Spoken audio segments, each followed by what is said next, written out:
प्रदेश में वन भूमि के अतिक्रमण से मुक्ति का दौर शुरू हो चुका है। पहली बार ऐसा हुआ है कि अतिक्रमण मुक्त अभियान में किसी तरह का राजनीतिक संरक्षण देखने को नहीं मिल रहा। हमारे सहयोगी निर्मल तिवारी ने वन भूमि से अतिक्रमण हटाने के अभियान पर PCCF of doctor DN Pandey से खास बातचीत की। आप भी सुनिए। वन भूमि पर अतिक्रमण की समस्या बहुत पुरानी रही है। राजस्थान ही नहीं, देश के जितने भी राज्य हैं उन सब में इस तरह की समस्या रही है। लेकिन राजस्थान में जिस तरह से पिछले दिनों काम हुआ है, खासकर गहलोत सरकार के दौर में, तो ऐसा लगता है कि इस पहली बार विभाग ने भी इच्छा शक्ति दिखाई है और विभाग जनप्रतिनिधियों को भी ये बात समझाइश करने में सफल रहा है कि वन भूमि से अतिक्रमण हटेगा तभी वन और वन्य जीवों का संरक्षण हो सकेगा।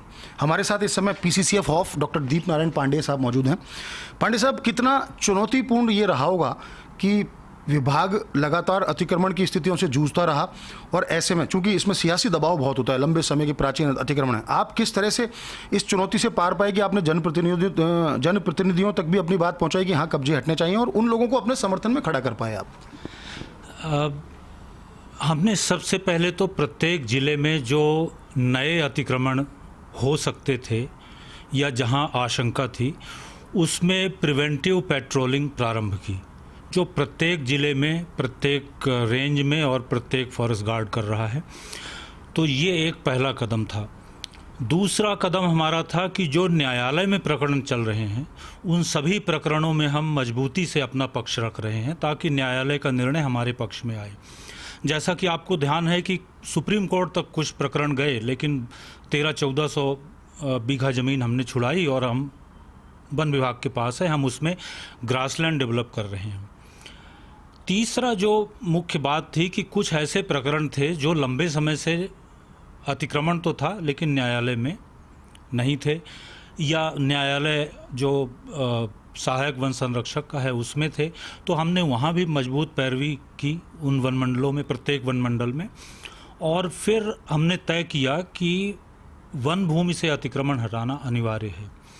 तो मुझे बड़ी खुशी है ये कहते हुए कि राज्य के जो माननीय जनप्रतिनिधि हैं, जो गणमान्य लोग हैं, सभी का समर्थन वनों के संरक्षण की दिशा में मिल रहा है। कोई भी जनप्रतिनिधि मुझे ये फ़ोन करके नहीं कहता कि आप इस अतिक्रमण को मत हटाओ या इस गलत काम को जो है आप इसको छेड़ो मत।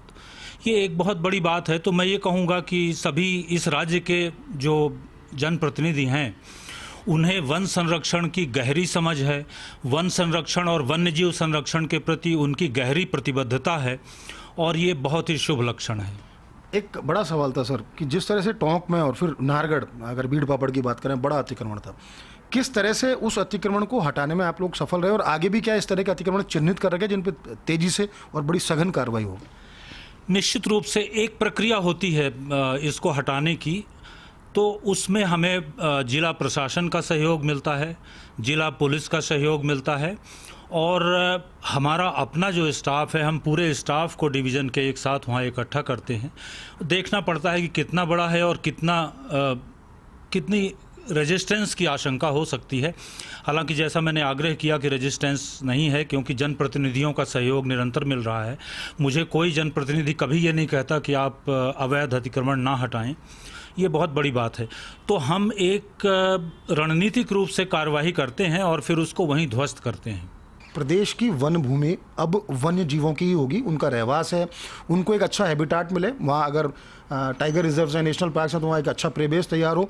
तो अतिक्रमण की एक पूरी सूची, अतिक्रमण पूरी तरह से चिन्हित करके उनकी एक सूची तैयार की गई और क्रमबद्ध तरीके से उनके ऊपर कार्रवाई भी की जा रही है और निश्चित तौर पर पहली बार एक अच्छी बात भी। और जिस तरह से जनप्रतिनिधियों को वन विभाग, जंगलात महकमा ये समझाने में सफल रहा है कि वन की भूमि वन्य जीवों के पास हो, वन संरक्षण के लिए हो तो ज़्यादा उपयोगी हो सकती है, ये कामयाबी निश्चित तौर पर विभाग के जो अफसरों ने जो एक पूरी पहल के नुमा एक इसके पीछे एक पूरा मिशन रखा कि हाँ जनप्रतिनिधियों को इस बात को समझाया जाए और उनका जो सहयोग प्राप्त किया, निश्चित तौर पर काबिल तारीफ है। तो अब देखना ये होगा कि राज्य की वन भूमि के ऊपर से कितनी जल्दी और कितने जो अतिक्रमण है उनको ध्वस्त किया जा सकता है।